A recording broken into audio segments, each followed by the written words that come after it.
क्षण बहुत खास हैं, बहुत मुबारक हैं।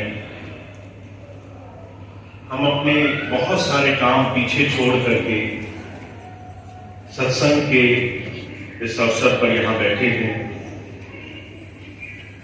इस संसार की जो सबसे पुरानी संस्कृति है, सनातन जो वेद संतों का है, जीवन रहस्य,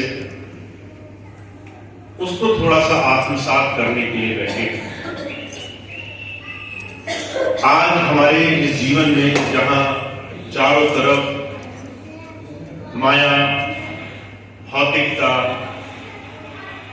दुनिया की अनगिनत चीजें बड़े जोरों पर हैं, सुबह से लेकर शाम तक किसी को चैन नहीं है। दुनिया के काम काज, दुनिया की महत्वाकांक्षाएं, बहुत बड़ा बनने की चाह, जहां एक घड़ी किसी को संसार में जीवन के स्वरूप को समझने नहीं दे रही है। आप अगर किसी से पूछें तो किसी इंसान को नहीं मालूम कि वो अपने जीवन को किस दिशा में जी रहा है। हम धन कमाने के लिए, ऐश्वर्य, नाम, पदवी, समाज में ऊंचा स्थान पाने के लिए सारा जीवन दौड़ते हैं। और जब जीवन में हम ऐसे जगह पहुंच जाते हैं जहां पर न शरीर साथ देता है, न उम्र साथ देती है, शरीर के आखिरी समय होते हैं, तब हमें ये बात का एहसास होता है जीवन तो हमने इसलिए पाया भी नहीं था। जीवन की सारी चीजें जिसे कमाने में हम लगे रहे, वो जीवन का सिर्फ एक छोटा सा हिस्सा थी। स्वामी विवेकानंद जी महाराज के पास एक बार वो एक चार अंधों की कहानी सुनाया करते थे। एक भाई गया, कहने लगा जीवन क्या है। तो स्वामी जी ने चार अंधों की कहानी सुनाई। चार अंधे कहने लगे हमने हाथी देखना है। सामने हाथी वाला आया, महावत ने हाथी रोक दिया, अंधों ने हाथी को टटोल लिया। चारों अंधों ने हाथी का व्याख्यान किया। एक जिसने सूंड को छुआ कहने लगा हाथी कोई बहुत बड़ी चीज तो नहीं है, जैसे कोई सूप होता है ऐसी कोई वस्तु है। जिसने उसके कान छुए उसने कुछ और वर्णन किया, जिसने पैर छुआ, जिसने पेट छुआ, सबने अलग अलग वर्णन किया। चारों हिस्से हाथी के छूने से हाथी को अलग अलग जानने का एहसास हुआ और चारों लड़ने लगे। जब चारों लड़ने लगे तो महावत आया, कहने लगा गलती तुम्हारी नहीं है, तुम्हारी आंखें नहीं है, तुम सिर्फ छू करके हाथी को महसूस कर सकते हो। तुम चारों सच हो, चारों ने जो देखा, जो हिस्सा छुआ हाथी का, वो हाथी की ही रूप है। भौतिकता, संसार, माया, दुनिया में सुख से जीना, ये सिर्फ संसार का एक हिस्सा है। पर ये बात हमें तब समझ में आती है जब हमारी पूरी उम्र गुजर जाती है। सुकरात एक बहुत बड़े दार्शनिक हुए, उनके पास कोई गया। सुकरात कहने लगे मेरे जीवन में मैंने दो तरह के जीवन का अनुभव पाया। दूसरे जीवन का एहसास मुझे तब हुआ जब पहला जीवन मेरा खो जाने को था। जब हम बुढ़ापे में पहुंच गए, जब हमारा सारा उम्र, सारा शरीर गल गया, जब हमने दुनिया को खूब कमा कर देख लिया, तब एहसास हुआ पैसा सब कुछ नहीं था, धन सब कुछ नहीं था, जीवन जो मिला था वो खर्च हो चुका है। ये वो सनातन ज्ञान है जिसे संत हमें जीते जी समझा देना चाहते हैं। हमारे जीवन में हम कुछ भी करें, पर अपने आप को खोजने के लिए जीवन का एक समय, एक हिस्सा जरूर लगाएं। धर्म, अध्यात्म अपने आप को खोजने की कला का नाम है। ईसा मसीह ने बाइबल में कहा है ए मैन नो थायसेल्फ, ए इंसान तू अपने आप को जानना सीख जा। इस शरीर, हार्ट, मांस, रक्त के परे भी तू कुछ है। तू शरीर रखता है, शरीर को किसी खास प्रयोजन के लिए रखता है। और जो कहा करते थे, जब कोई सच में जीवन में इस दिशा में अपना जीवन चलाने लगे, तब धर्म की, आध्यात्म की शुरुआत होती है। और हमारा सनातन, हमारा भारतीय धर्म, हिंदू धर्म हमें यहां दो चीजों की तरफ इशारा करता है। पहली चीज ये, अगर आपको अपने जीवन का प्रयोजन नहीं मालूम है, आप क्यों जन्मे हो, तो आपका जीवन ऐसे ही हाथ से निकल जाएगा। महात्मा बुद्ध हुए, राजघराने में उनका जन्म हुआ, पिता ने उनको सारे सुख साधन, आराम, बहुत सारी सुविधाएं दी, पर यह सवाल का हल नहीं मिला उन्हें कि मेरे जन्म लेने के पीछे का कारण क्या है। और यह सवाल उन्हें बहुत चोट करता रहा, आखिर मैं क्यों जन्मा हूं, मेरे जन्मने के पीछे कारण क्या है। एक दिन वो घर से बाहर निकले तो कुछ 2-3 चीजें देखी जिससे वो विचार करने पर मजबूर हो गए।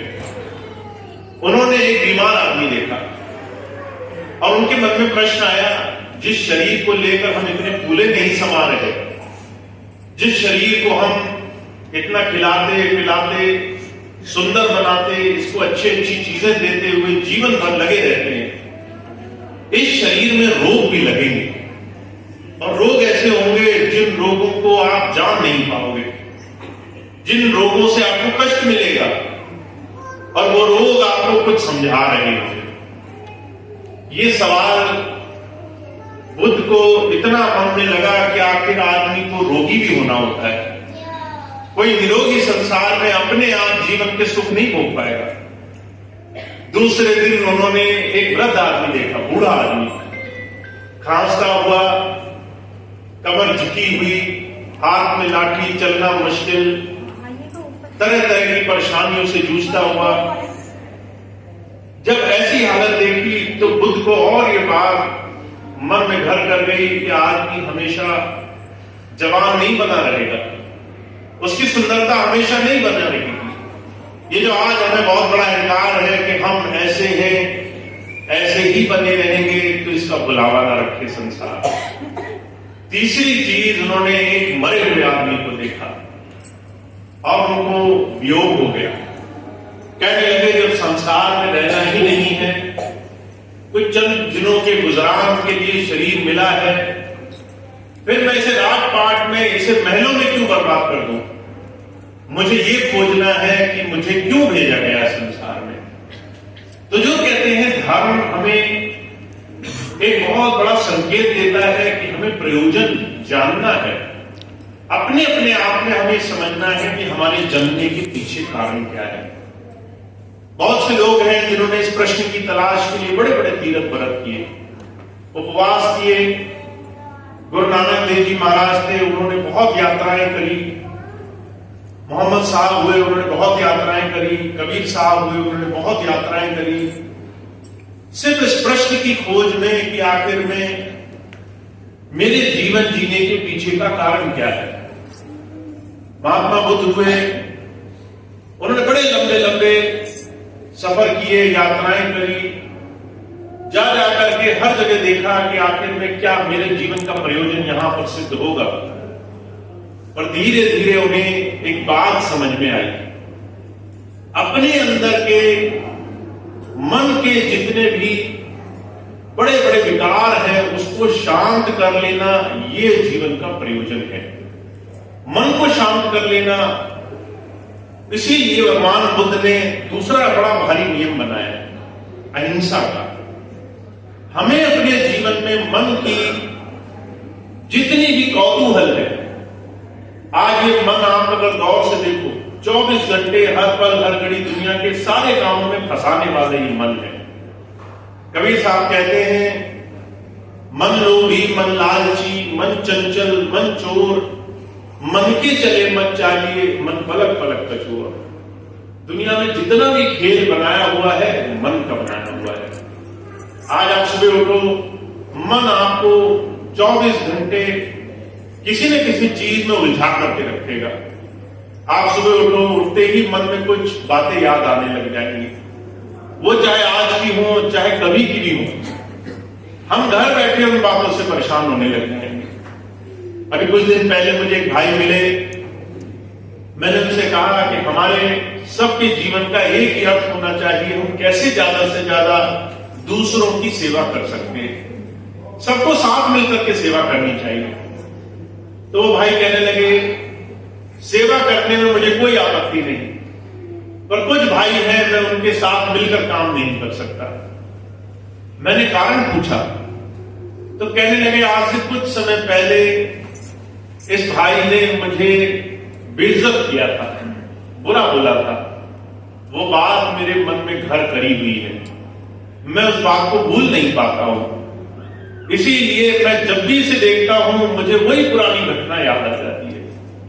कई वर्षों पुरानी कोई घटना अगर हमारे जीवन में हुई हो, सिर्फ उसको याद करने मात्र से मन उतनी ही पीड़ा हमें दे सकता है जितनी उस सही समय पर हुई हो।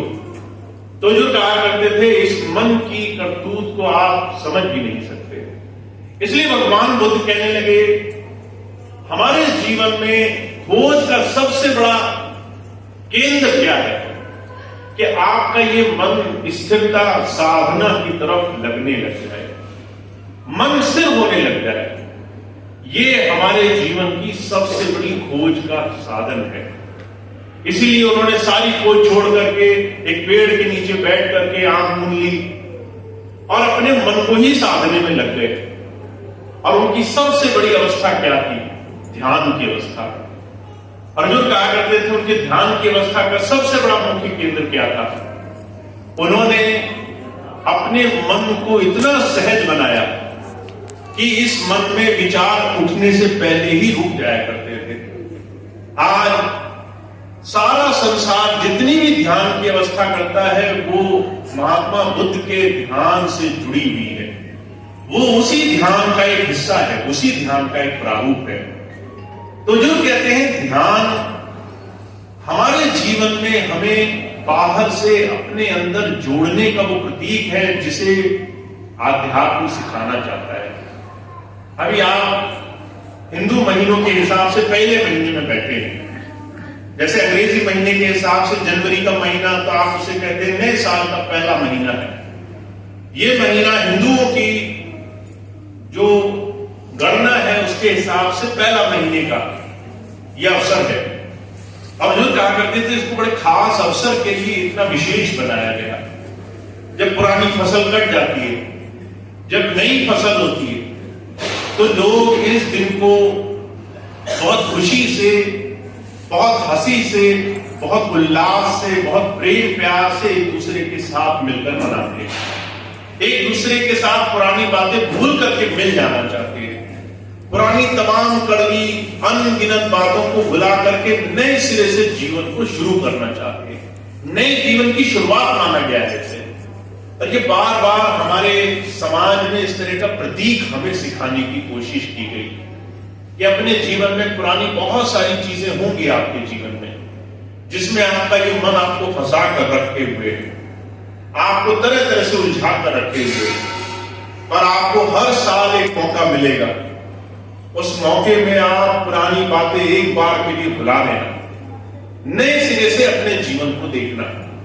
और जब नई शुरुआत करो तो पीछे पलटकर मत देखना, फिर अपने भूतकाल में जीवन मत खोजना, फिर अपने वर्तमान को नए सिरे से एक नए आयाम से आगे बढ़ने के लिए चलना।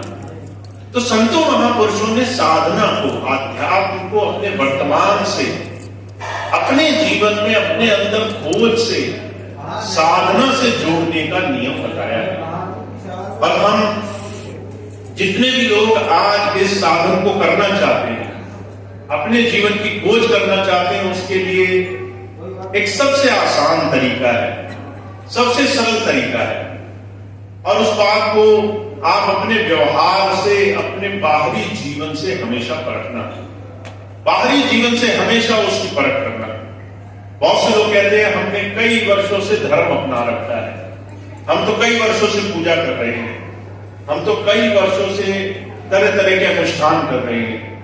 कई बार लोग अपने बाहर किए जाने वाले बहुत सारे कामों को भक्ति मान लेते हैं, जिसमें उन्होंने पूजा करी, प्रार्थना करी, यात्राएं करी, तीर्थ व्रत किए, उपवास किए, अनगिनत चीजें करी, वो उसको अपनी भक्ति मानते हैं और कई बार जाने अनजाने में उसे जोड़ते चले जाते हैं अपनी साधना में।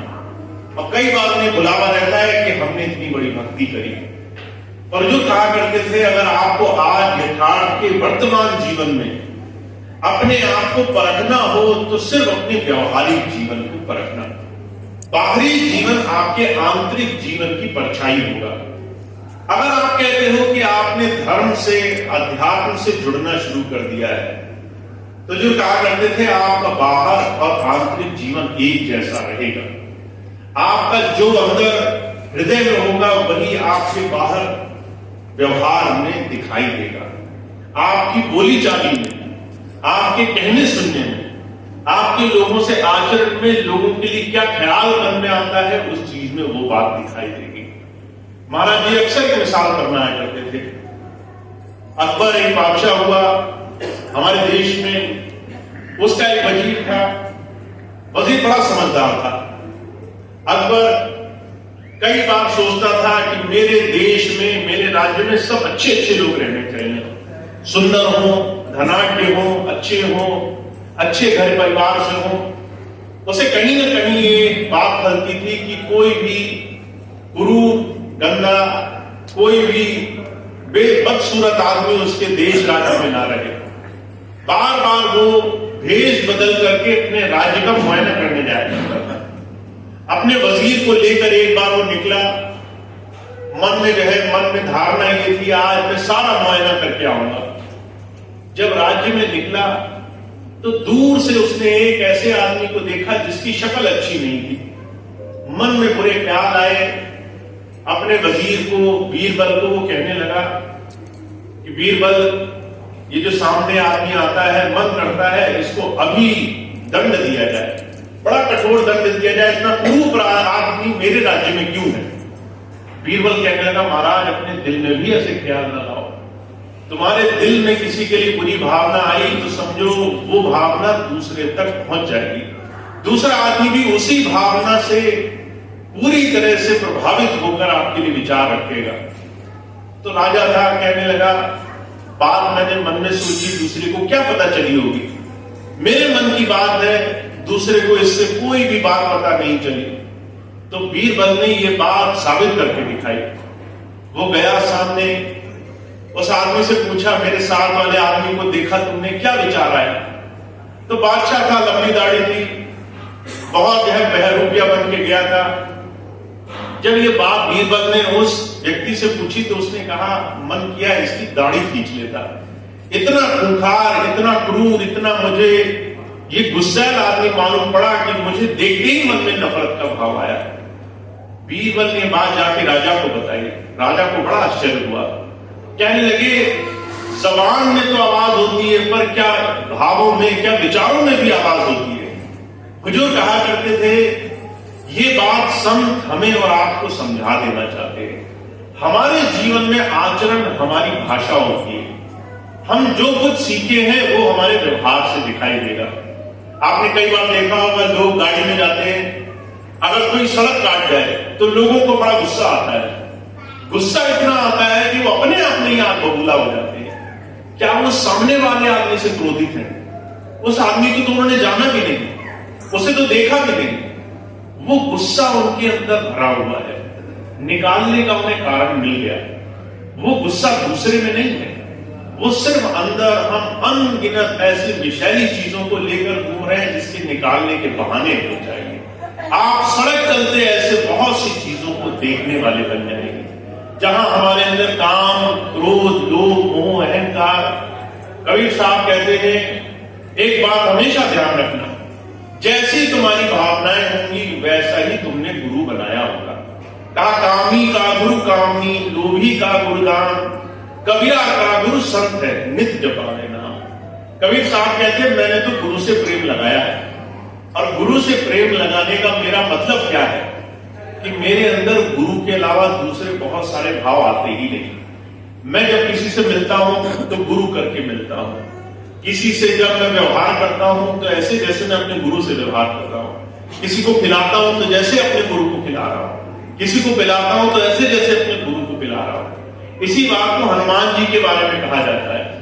भगवान श्री राम ने जब लंका का युद्ध जीत लिया, जब वापिस आए सीता को लेकर के, और जब अयोध्या में उनका प्रवेश हो गया, पूरी अयोध्या नगरी जगमगा गई, बहुत लोग खुश हुए, तो हनुमान जी को सब भूल गए।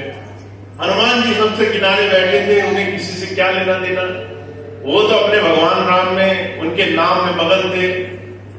माता सीता को याद आई कि मुझे बचाने वाला तो एक ही था, लोग इतनी खुशी मना रहे हैं, हम लोगों से मिल रहे हैं, पर जिसने सब कुछ किया उससे तो जाके मैं मिली नहीं। वो भगवान, वो जो है हनुमान जी से आकर मिली, इतनी खुश थी, अपना सबसे बेशकीमती हार उन्होंने हनुमान जी को दिया और कहने लगी तुम्हारी सेवाओं से मैं खुश हूं, ये बेशकीमती अनमोल रतन का हार मैं तुम्हें देती हूं। जैसे हनुमान जी को था, उनके हाथ में वह हार आया नहीं, उन्होंने उसे झट से तोड़ना शुरू कर दिया और तोड़ तोड़ करके एक एक मिनट का देखते थे, तोड़ तोड़ के फेंकते जाते थे। जब ये बात देखी तो माता सीता को बड़ा कष्ट हुआ, मैंने इतना बेशकीमती उपहार दिया और हनुमान जी ने उसे एक क्षण का देर नहीं लगाया, उसे तार तार करके फेंक दिया। इतना अनादर। भगवान राम के पास गई, कहने लगी बानरी है, मूर्ख है, मैंने जो है उसको इतनी कीमती चीज दी, ऐसे लोग आपने पाले हुए। अब भगवान राम सब जानते थे, हनुमान जी को बुलाकर कहने लगे हनुमान तुमने बड़ा अनादर किया, माता के दिए हुए उपहार का तुमने बड़ा बुरा हाल किया।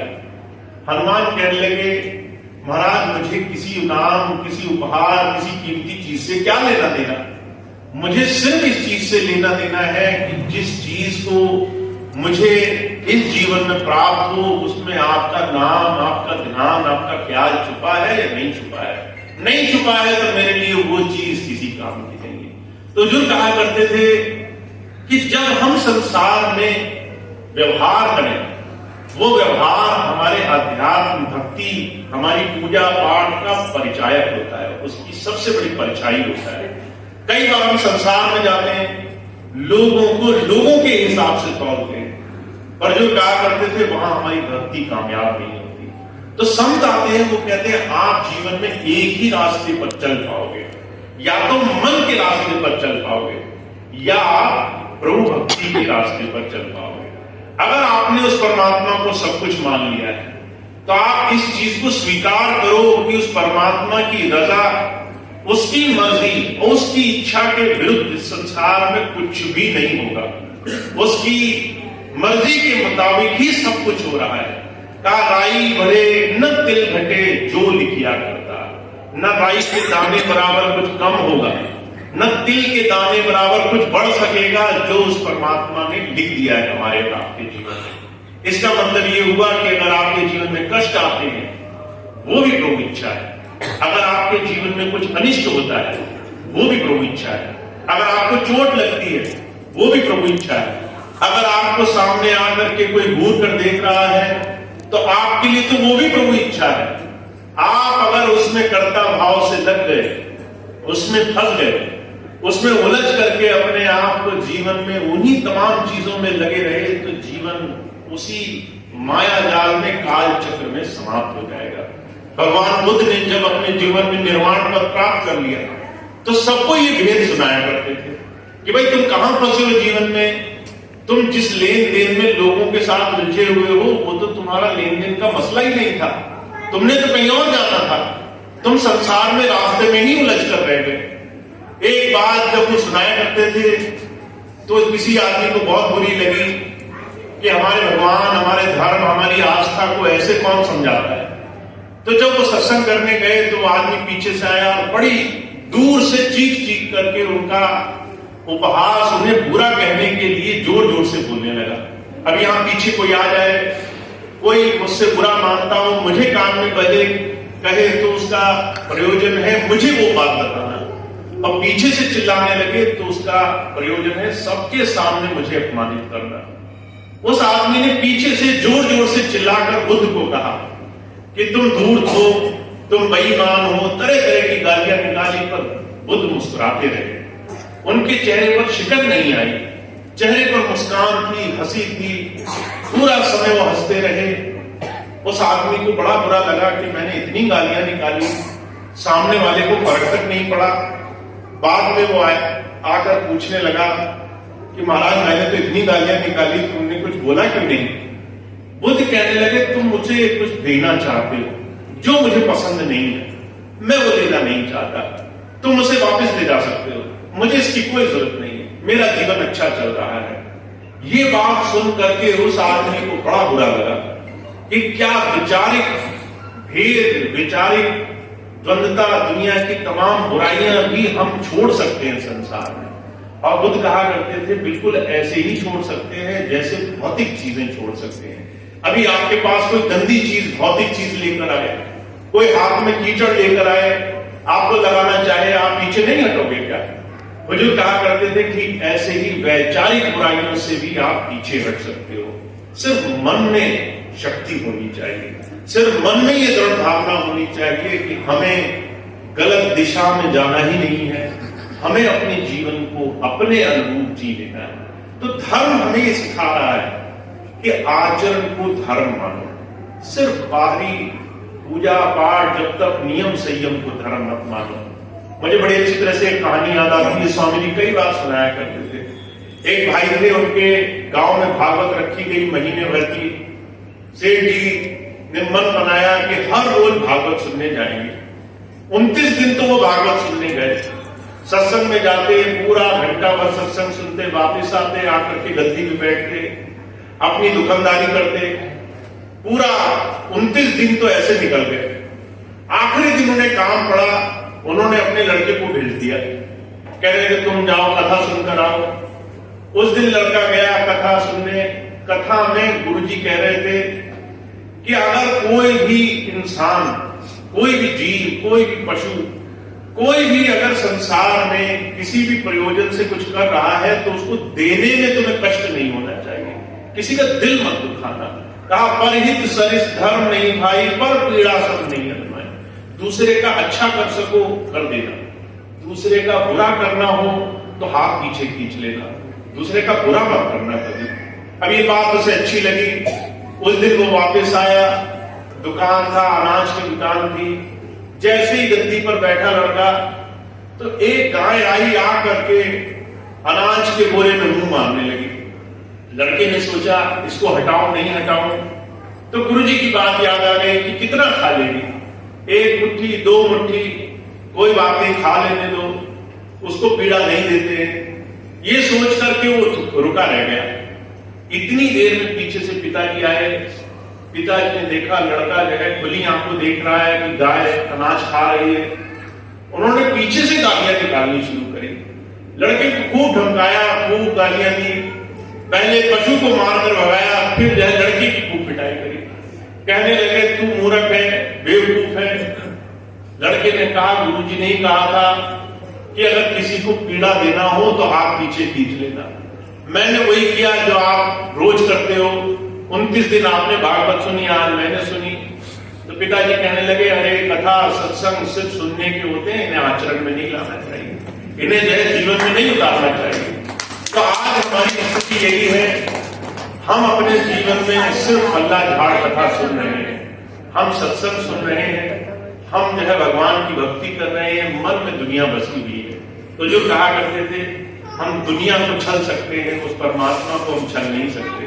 जो सारे संसार को बना रहा है वो आपके मन की नहीं जानता होगा। जब आप छल लेकर के उसको प्यार करते हो, जब मन में दुनिया की तमाम चतुराइयां लेकर के उससे प्यार करते हो, तो वो परमात्मा से छुपी नहीं रहती और वो हमें तब तक कुछ नहीं देता जब तक मन निर्मल नहीं होता।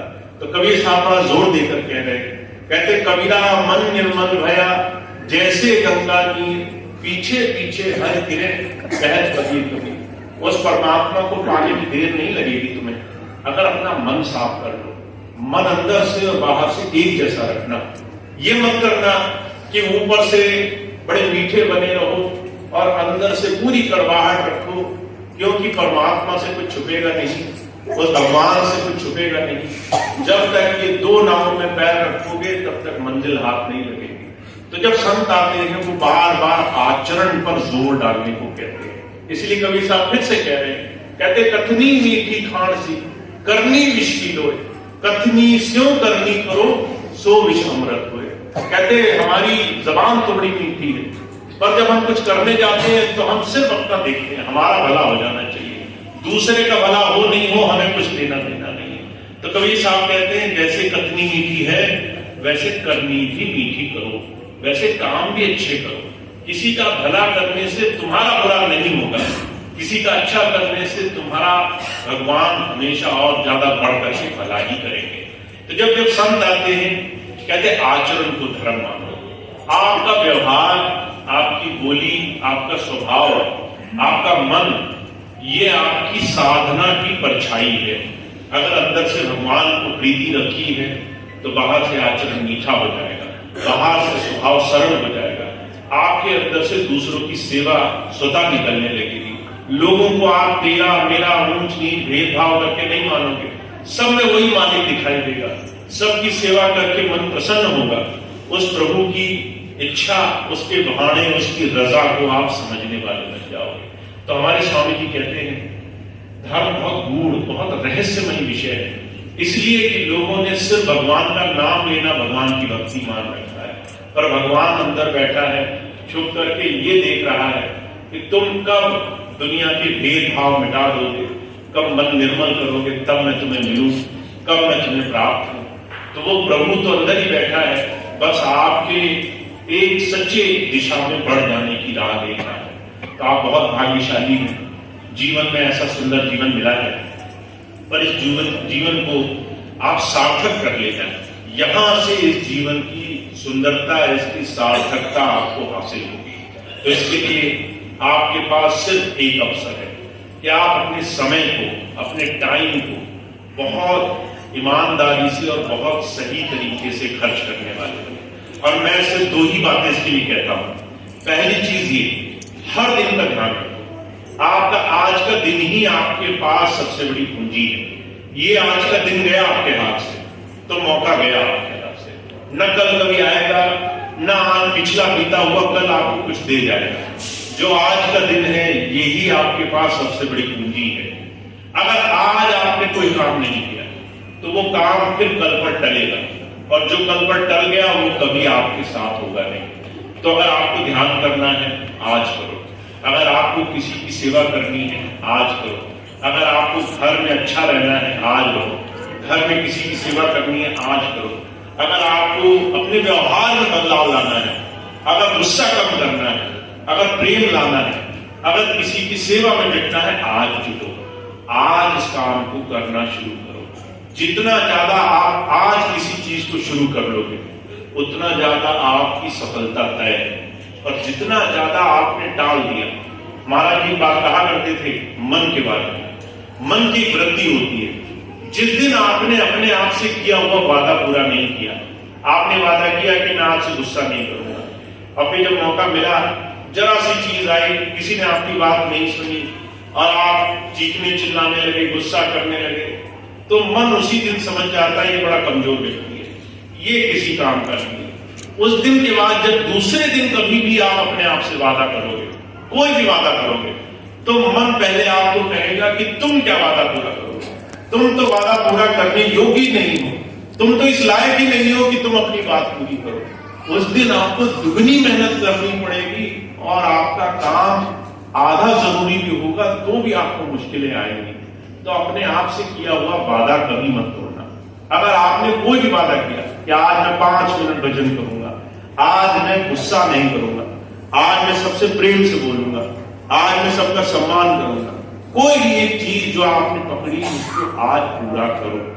और जिस दिन आपने ये मन में संकल्प ले लिया, व्रत ले लिया, महाराज जी कहा करते थे साधना व्रत से पूरी होती है, संकल्प से पूरी होती है। संकल्प वो एक ऐसी शक्ति है जिसमें आपकी मन, आस्था, आपकी आत्मा झुकी होती है।